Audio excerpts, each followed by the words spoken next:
Hey guys, what is going on? Corang15 here, back with another Tellonym Talks video. I'm actually going to be recording a few of these in one session because I'm really behind, and I think I'm at 260 tells, and I've only recorded up to 50 of them. So anyway, we're here now, back. I wrote down on a little piece of a notepad of where I last left off. So, first question.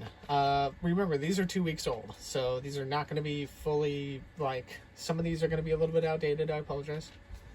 What are you not really in the mood for at the moment? Bad luck. I have had a bunch of bad things go my way. Just anything you could think of.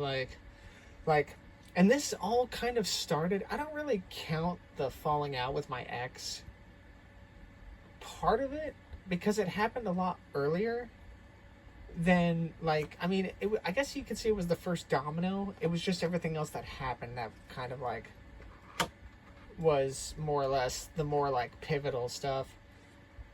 Last summer, when my ex and I started falling out and growing distant, there was a few rec softball league tournaments I was in, and we never won a single one, so I guess that's part of it as well.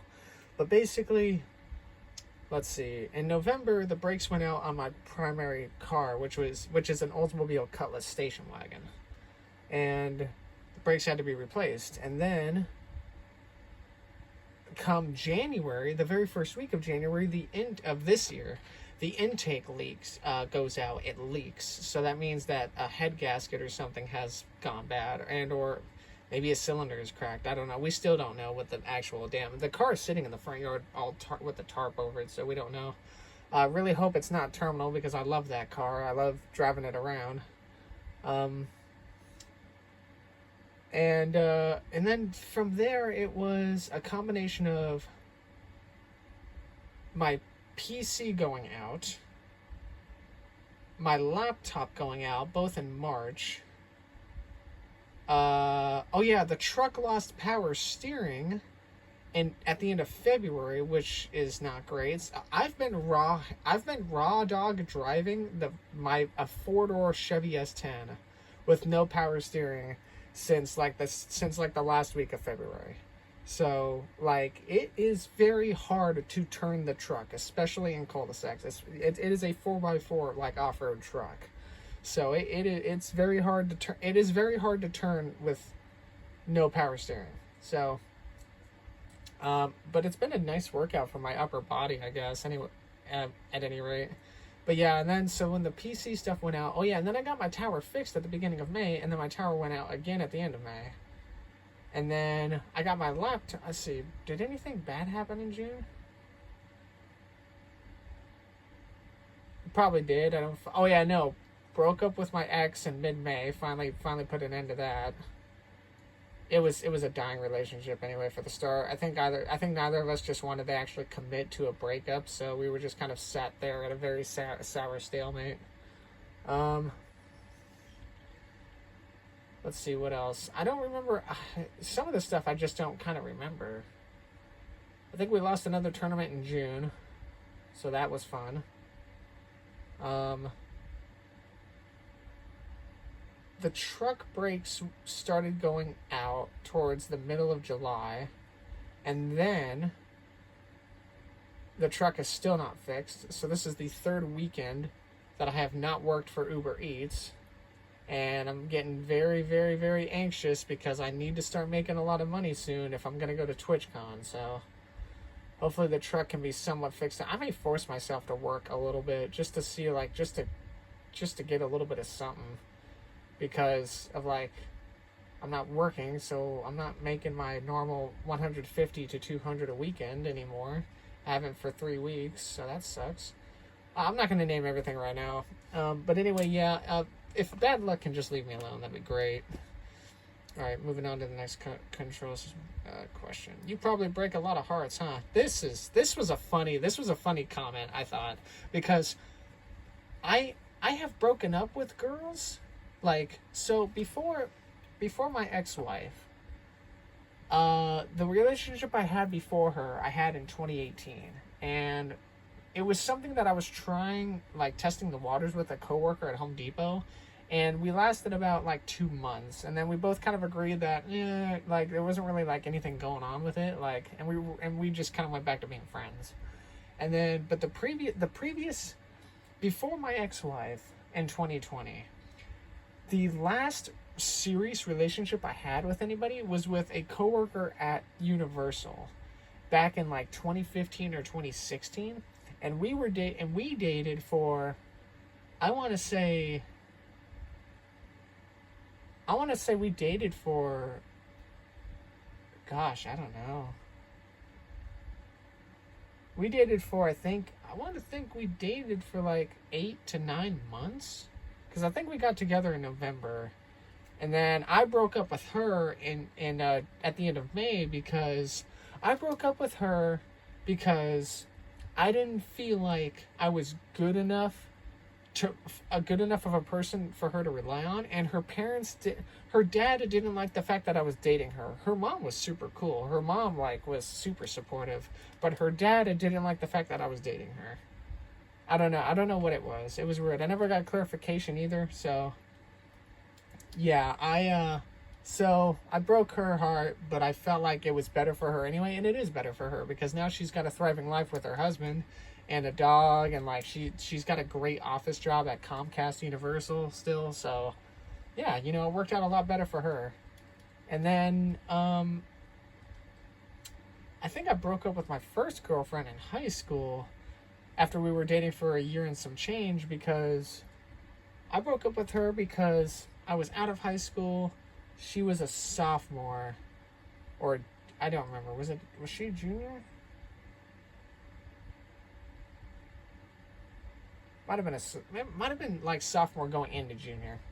And I broke up with her. I broke up with her because I was already out of high school trying to figure my life out, and she was really studious and like really into her like things and stuff, like her studies and work and all that.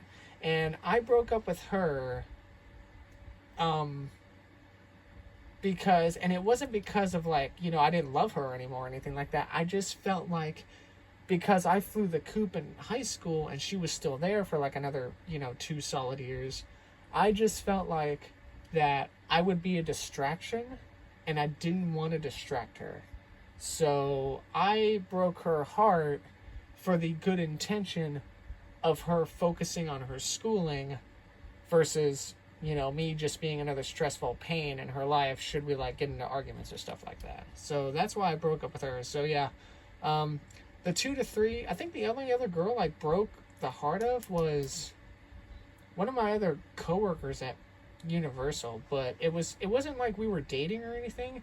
It was, I think she wanted something more with me, and I wasn't in a good place mentally to agree to it. Like we did couple stuff together, but we never really like confirmed a relationship. And she didn't hate me at first when I kind of like slowly rejected her. I just told her, I'm like, hey, I don't really have myself together. If you're gonna date somebody, like you either need to wait on me, or like you need to like go search the waters or something like that. So wow, I'm just realizing not only am I kind of an asshole to these girls that really like me and that I loved, but I'm a real bad fucking person to myself. I'm incredibly fucking taking the fucking blow of my own self because I think they deserve better. Jeez, maybe I need to fucking have a talk with myself. Have I always been like that? No, well, no, I don't fucking know. I mean, the last breakup with my wife was because we grew apart. That wasn't like, oh, I don't fucking know. Oh, speaking of my ex-wife, here she is. Who's the last person you took a selfie with? Yeah, my ex-wife. I don't take selfies at all often. I probably will coming up this TwitchCon though. I do not take selfies with people. I will be in selfies with people, but I don't take them with my own phone. So, yeah, it was because I never met my wife in person because she lives so far away, and I never really had a good opportunity to save up the money and to go like see her and visit her, especially with the whole COVID shit and the pandemic. we video called like religiously, like every day. And one time I think it was like at the end of 2020 or at the beginning of 2021, I said, hey, we should take a selfie. And at first she like was quizzical. She was just like, well, what do you mean by that? And I was just like, let me like put my face next to your face cam or where it would be on Discord, and we take a selfie together. It was really cute. I think I still have the picture somewhere. But yeah, that's probably the last person I like took a selfie with. Is the selfie question 3? Because I don't remember. Yeah, selfie was question 3. How do you feel about dating somebody who lies about small things? I know it bugs a lot more people than me. I have done a little bit of doing that. Yeah, I do this a lot, and I don't fucking mean to. I'll say, like, I think I did it a few times with Lauren. She asked me if we could play games or something, and I would say, oh, I'm busy. But it's not that I wasn't busy, it was, I just wasn't, like, mentally there. And instead of saying, oh, I'm not feeling good, and then having them, like, be worried about me or something like that, or like, you know, taking time out of their day or gaming to, like, I guess focus on my worries, I'd rather just say, oh, I'm a little busy, and then just kind of end the conversation there. Because I feel like, I don't know, man, I feel like I'm such a burden sometimes whenever I say if there's something wrong with me. And that could stem from a childhood of me never really able to voice my displeasure with something because my parents would just get mad at me for it. So now I guess I'm in this mindset of feeling that way about everybody, even though I know it's not true. And you have to understand, I know it's not true, and I know a lot of people are different, and a lot of my friends are probably super sympathetic. It's just one of those things I'm kind of guarded and timid about. So yeah, I lie about real small things. I don't lie about anything major. I lie about small things. I would date somebody who lies about the small things. Like, as long as it doesn't hurt the relationship, or as long as it's like not super severe, then I don't mind. I mean, we all have our little secrets that we may be afraid to tell our partners about. So, yeah. Let's see, that was 3, this was 4. It does really depend on the people, though, on the couple. I'm okay with it because, listen, some people have trauma, and the trauma may outweigh the love they have for that partner to where they just maybe are not confident enough to tell their partner this secret about them for fear of rejection and for fear of their partner maybe leaving them over it. That's fine. If you want to keep that to yourself, I would never force anybody to tell, like, their secrets to me or to tell me, like, 100% of their life story. I would never do that because, like, some of that stuff deserves to just kind of stay in the drafts, you know? You don't have to tell your partner about it. Only when you're comfortable I feel like that would work. Let's see. That was 4, this is 5. Was your day good? This was 2 weeks ago? Oh yeah, 2 weeks ago when I used to wake up at 7:30 and not at like noon like I do now. My freaking sleep schedule's been all over the place since I've been out of work. It sucks. This question was 2 weeks ago. This answer right here is kind of self-explanatory. Yeah, truck inoperable, laptop died. But I always hope people's days are all pretty good. Alright, here's... let's see. This is question 6. What do you do when you're scared of the future? Okay, so... I've only been asked about my future a few times. And it's kind of the same answer. Like, I just tell them, hey, they're just like, oh, you know, what do you want to do? Or like, where do you think you'll see yourself in a few years? Listen, if I'm there in a few years, that already itself is an accomplishment. Because half of the time, I don't even know where I'm going to be and or even if I'll still exist. So, my spirit has no flame anymore. My esteem is non-existent. My self-worth is not there at all. I'm just existing. I'm existing. I'm helpful. I'm polite when I need to be. But as far as like anything positive or like anything like worthwhile to my own intentions, few and far between. there's stuff that I want to do and get done, but it's all minuscule time stuff. Like tomorrow, if I suddenly wanted to make a small bookshelf or a nightstand for my sister, I'll go out and buy the supplies and do it like in the same day. Like that's stuff I would look forward to. I'm not going to look forward to like years from now. I just, at this point, like, listen, and for some people, they know what they're going to be doing. But for me, because everything is such a toss-up, and because my life has just been full of unpredictability, especially the last couple of years, I just never know. So instead of worrying or being scared about it, I just kind of go with the flow of the river, man. All right, so that was 5. Actually, no, that wasn't 5. This was 5, right? Because 4 was the, yeah. 4 was the lie about small things. So that was 5. This was 6. Let's see.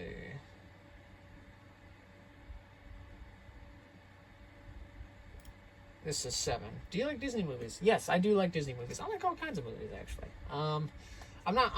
Listen, there are some people who are absolutely nuts about Disney movies, like, just incredibly nuts. Like, I like them religiously, and they know every little fact and detail about these movies. I'm not that. I'm a casual enjoyer of all films. I'm not super into the whole, lore of everything. I mean, unless if it's something I'm interested in, then yeah, obviously. But these are my favorite Disney movies, or at least of the ones that I could think of at the time. I love Bolt. Bolt is like my favorite Disney movie ever.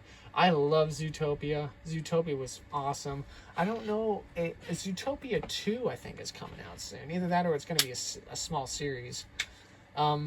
The original 101 Dalmatians is just an automatic classic film. And you know which fucking movie I did not put here? The Aristocats. I am ashamed and appalled. How did I forget that movie? Oliver and Company, that's another one. Man. I like all the Lilo and Stitches. I like all 3 of them. Lilo and Stitch 2, Stitch as a Glitch, and then Stitch the movie. And then, one of the more recent Disney movies I really enjoyed was Moana. I really liked Moana. That movie was really nice. I liked it. I don't know if there's a Moana 2. I think there might be one in the works, but I have no idea. Alright, question 8. To be honest, you're nicer than someone would guess. So some of these people that send me messages, I think they know me or know my profile because they send me something like this, and it makes me wonder if they're like one of my followers on Twitter or Instagram, or like actually one of my friends that sends me stuff. So I don't know, but yeah, they said you're nicer than someone would guess. I am, I may joke around, I may meme a lot, I may jab, but like when it comes right down to it, I'm one of the most genuine people you're ever gonna meet. Like, or at least I try to be. I don't always have the answers. I may not always say the nicest things, but I'm honorable, I'm selfless, and I'm very polite and kind, and sometimes maybe I'm a bit of a doormat, but I don't really care. So yeah, like if you want if you want a shoulder to cry on or somebody to just hype the hell out of you, I'm definitely like both of those in one person. So yes, I'm incredibly nice. I'm very nice and very polite. If there's anything still wrong about me, it's that I get easily competitive, and I still have kind of a temper issue. But I'm a lot more mellow. Man, I used to be one hell of a firecracker. Like, I was thinking back the other day, right? And I was thinking back the other day, the 2010s, I had a lot more energy and passion about life, and that also fueled a passion of my temper as well sometimes. But because my value and my passion has died along with my spirit, I've become a lot more mellow of a person. I still have a little bit of a temper, but I used to be pretty freaking fiery, that's for damn sure. Number 9. Would you ditch your best friend for more No. This question, I was like, hell fucking no. Like, my best friend is Michael. Like, my absolute best friend is Michael. I would not ditch him for any reason whatsoever. Like, I could get invited to, like, be a background role in a Tom Cruise Mission Impossible movie, and or even like the side character in one of those movies. And I decline it because if the freaking if ditching my best friend meant to do that, I'm not going to ditch my best friend over it. I don't care. Like, Michael is like, he means a lot to me, and I will do anything to make sure I keep him in my life. So yeah, I'm not, this was kind of a vague, I think this was a question from somebody trying to test to see what my honor was and loyalty. I don't remember what, that was 7, I think, right? No, that was 7. Yeah, because these are the, yeah, that was 7, 8, 9. Let's see. Here we go. Wait, what does that say? Lasagna or hamburger? Here we go. This was an interesting question. I like lasagna. I like 4 cheese lasagna. I like really cheesy lasagna. I'm not really much of a meat lasagna person. Or hamburger. I like hamburger better because you can do more things with it. You can either have it like as a regular hamburger, like with the bun and the freaking toppings and everything, or you could have it as its own, like a steak patty, and like eat it with like gravy and like corn and fried chicken and all that. Whereas lasagna is kind of its own dish. And now you can make lasagna in a lot of different things, but hamburger has a lot more like opportunities to be like its own thing. Also, I added this at the bottom. I don't care who you are. If you've ever been to the carnival or the fair and they've got those Krispy Kreme like cheeseburgers, they're like, yeah, it's like $10 fucking for one, but they are so good. Like, you don't understand, like the blend in the, like, you don't understand the taste when it goes from the sweetness of the donut into like the juicy like meat of the hamburger with the cheese. It is such an insane good transition, at least in my opinion. It is probably one of my favorite delicacies of mankind, is that Krispy Kreme cheeseburger. And what's crazy is I can have it whenever I want because I live close to a Krispy Kreme at the mall, and there's a McDonald's down the street, so I could easily just go get a McDouble and take off the buns and just put 2 donuts on them. But yeah, I think hamburger's better. Both are great though. Let's see, 1, I want to make sure I did this right. 2, 3, 4, 5, 6, 7, 8, 9, 10. Yeah, that was 10. Okay, cool. So we're gonna go back up. Yeah, and that's the end of this video. Yeah, the Krispy Kreme cheeseburgers are so fucking good. They are like, and if you've never had one, but like both of them, it doesn't have to be Krispy Kreme. Like, it could be just a regular glazed donut, but like, go get yourself a plain glazed donut, couple of them. You need 2, obviously. And then go get a cheeseburger from wherever. It can be Burger King, it can be McDonald's, it can be Wendy's or anything. Actually, fucking damn, on a Wendy's patty, that might be pretty good. And then just like substitute the buns for the donuts, and like your freaking body will hate you because it's hella unhealthy, but it's so freaking good. I suggest you go try them.